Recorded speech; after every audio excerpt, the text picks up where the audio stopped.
मैंने कहा एक बाघ से सीखो, बच्चों को पालना एक बाघ से सीखना चाहिए। वो ले जाता है बड़ी ऊंचाई पर अपने उस छोटे से बच्चे को और छोड़ देता है उस ऊंचाई से, और वो धीरे धीरे नीचे आकर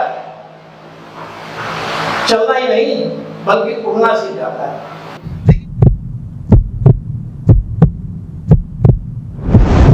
दोस्तों, मुझे कहा गया है कि मैं अपने बारे में विस्तार से आपको बताऊं।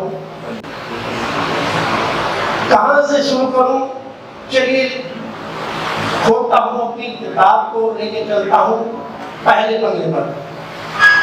उस पहले पन्ने पर जहां पर एक दुबला पतला सा लड़का जो पढ़ाई में बहुत सामान्य था, कोई खास उसके कोई खास रुचि नहीं थी, खेल कूद में वो बहुत आगे रहता था। वो बालक अपने दिल में कुछ अरमान जगाए था कि शायद मैं भी खेल की दुनिया में कुछ कर दिखाऊंगा। थोड़ा सा बड़ा हुआ वो बालक और धीरे धीरे जब उसने अपने यौवन में कदम रखा तो हुआ ये कि जब उसे उसके पिता की सबसे ज्यादा जरूरत थी, उसी समय पर ईश्वर ने उनको अपने पास बुला लिया। एक ऐसे समय पर झटका लग गया कि मैं स्टेट लेवल तक चला गया था, लेकिन वहां से लौटना पड़ा और फिर एक संघर्ष का दौर शुरू हुआ। और उस संघर्ष के दौर में चलते चलते चलते चलते मेरी किस्मत, मेरे सितारे मुझे एजुकेशन की तरफ ले गए। उन्हीं दिनों मुझे याद आया कि मेरे पिताजी कहा करते थे, चूंकि वो एक शिक्षक थे, मेरे भाई भी शिक्षक थे। शिक्षक और शिक्षा हमारे खून में समाई हुई थी, तो उन्होंने मोड़ दिया। उन्होंने एक बात कहा था कि हम ग्रामीण क्षेत्र के लिए भी अगर कुछ शिक्षा के लिए कर पाए तो ये बहुत अच्छा कार्य होगा। ये बातें हैं 1994 की।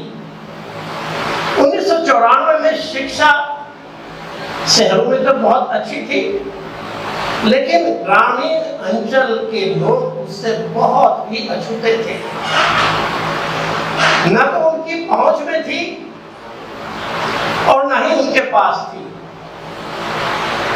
ऐसे माहौल में एक दीप जलाया गया ज्ञान दीप के नाम से, और वो दीप जलाने का पुनीत कार्य शिक्षा ऋषि स्वामी कल्याण देव जी उस क्षेत्र के सबसे बड़े चौधरी किसान मसीहा महेंद्र सिंह टिकैत, जिन्हें संयुक्त रूप से उसकी नींव रखी। और मुझे वो शब्द याद है जब वो नींव रखी गई थी, उन्होंने कहा था कि ये दीप जब जलेगा तो उसका प्रकाश यहीं तक नहीं, दूर दूर तक जाएगा। और ये सपना साकार हुआ। और यकीन मानिए, थोड़ा थोड़ा करके सन 2016 में इस विद्यालय ने डिस्ट्रिक्ट टॉपर भी दिया। ये एक उपलब्धि थी ग्रामीण अंचल के लिए। ग्रामीण अंचल में शहरों के स्कूल को शिकस्त देना, उन्हें चुनौती देना एक बहुत बड़ा कार्य था। फिर दौर आगे बढ़ा, उम्र 60 के पार हुई। मन में ख्याल आया एक दिन बैठे बैठे कि मेरे बाद स्कूल को कौन देखेगा। वो लाकर मी बेटे से बात की, आपका फ्यूचर प्लान क्या है? बेटे ने निसंकोच कह दिया कि मैं भी स्कूल ही चलाऊंगा। मुझे लगा कि बच्चे के अंदर कुछ कर गुजरने की इच्छा बड़ी तेजी से हिलोरे मार रही है। उसी समय एक रोज मेरी पत्नी बैठी है ना, इनसे बिना सलाह किए एक दिन अचानक एक निर्णय कर डाला। स्टाफ को बुलाया और थोड़ा रिफ्रेशमेंट का इंतजाम किया। सब सरप्राइज थे कि आज अचानक ये पार्टी किस लिए हो रही है। और आप ये देखिए कि एक गुलदस्ता भी खुद ही मंगाया और स्टेज पर खड़े होकर कहा, आज मैं अवकाश ले रहा हूं और आज के बाद इस स्कूल को देखेंगे डॉक्टर अर्जुन रिलवाल।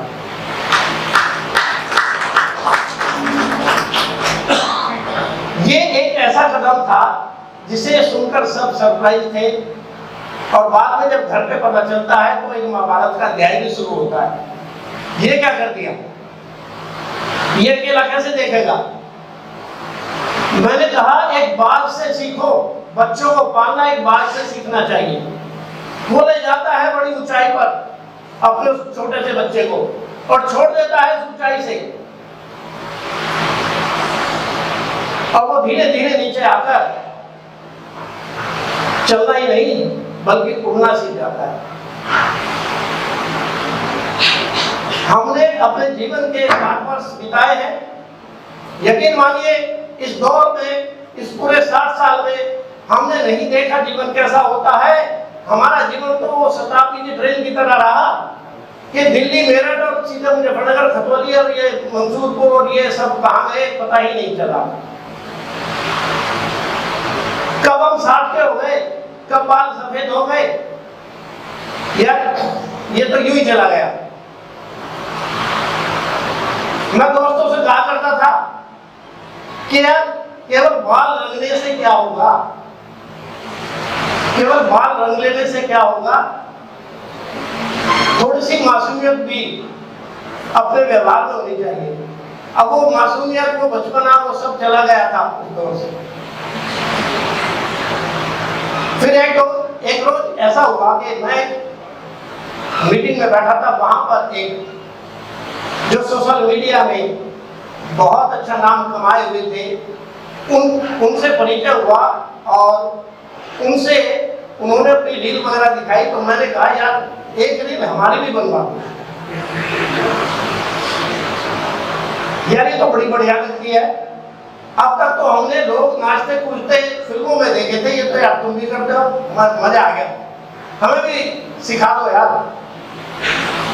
उस मेरे मित्र ने मुझे चुनौती दे डाली। चुनौती ये दे डाली कि बड़े भाई ये आउट ऑफ सिलेबस है। अब वो बात यहां भी लगी, वहां भी लगी और वहां भी लगी। मैंने कहा यार चलिए चुनौती स्वीकार करते हैं और एक नया अध्याय की शुरुआत करते हैं।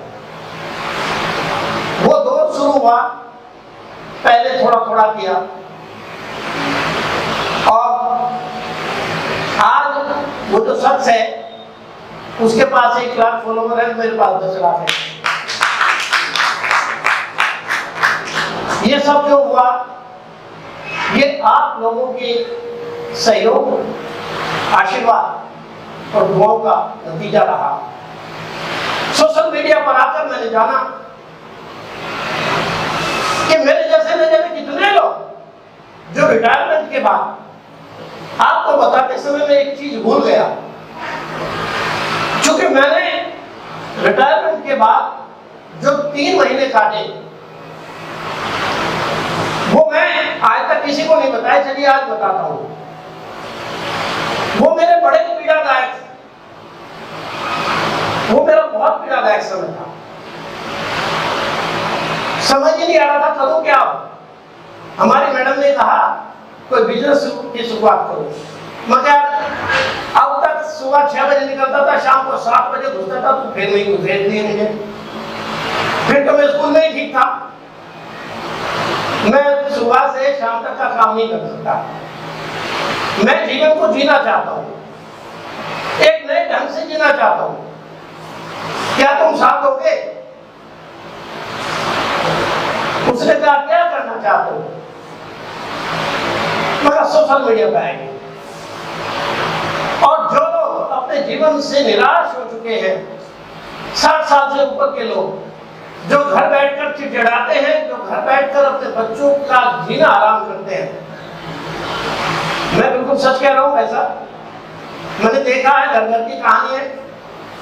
घर में बैठे रहते हैं, बहूओं को, अपने बेटों को, इन सबको जो है खिलखिलाते रहते हैं, वो उन्हें गालियां देते रहते हैं, माहौल खराब होता रहता है, उन्हें करने का कुछ अवसर ही नहीं देते।